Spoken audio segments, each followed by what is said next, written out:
Top Senate Democrats have already sent a letter to President Trump asking for specific details about what was discussed in that 2-hour meeting. Senator Bob Menendez, top Democrat on the Senate Foreign Relations Committee, signed that letter, and he joins me now. I so appreciate you taking the time, and let's start with the obvious. One, do you believe you have the power to subpoena her, and what do you want to know from Marina Gross?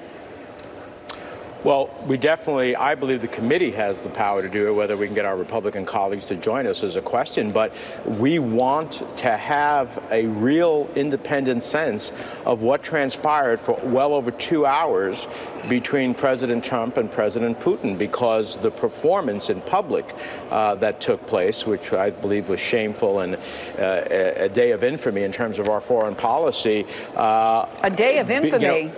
Yes. I mean, here we had an American president who was a supplicant to a Russian president who is a thug who tried and continues to try to undermine our democratic processes and our elections.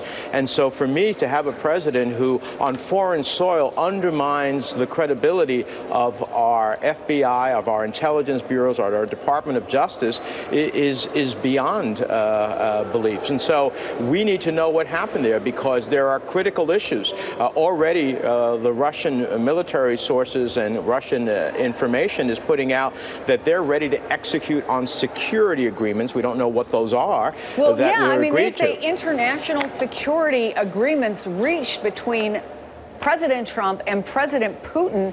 Are you concerned that President Trump made some deals in that meeting that not only do you know nothing about, but his foreign policy team knows nothing about, his national security team knows nothing about? Absolutely.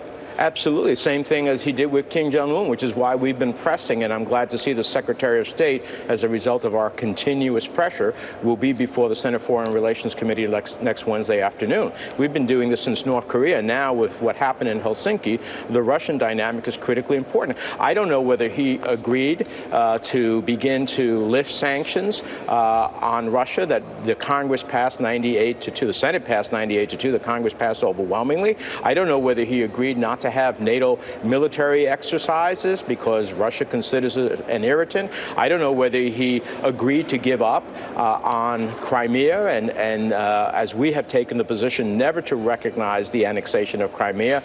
On that and so much more, we just simply have no idea. And so you have to really wonder, after 2 hours, what type of commitments were made, if any. And that's what we need to know. And we will only truly know if the interpreter comes before the committee, either in an open or classified session, and secondly, with whatever Secretary Pompeo knows, but of course he wasn't there for the first 2 hours. Let me ask you about something former CIA Director John Brennan said. He said he thinks it's likely that Vladimir Putin recorded Monday's meeting with President Donald Trump. Do you think that the Russians likely made a recording? Could they try to use it in some way against us?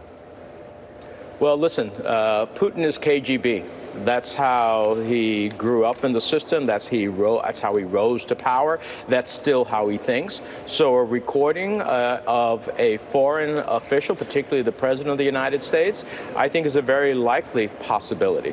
And so, you know, it's a real concern. It's like Putin deviated and didn't really answer the question as to whether or not they have compromising information on the President.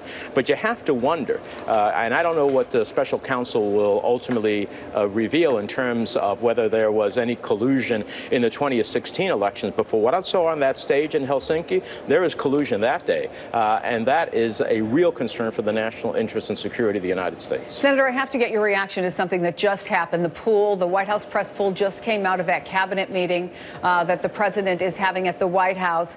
He said, no president has been as tough as I have been on Russia. I think President Putin knows that better than anyone. He knows it better than the media.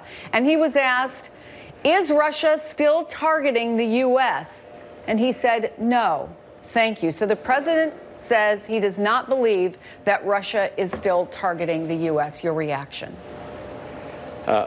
This is why I believe that there is some type of compromising set of circumstances here.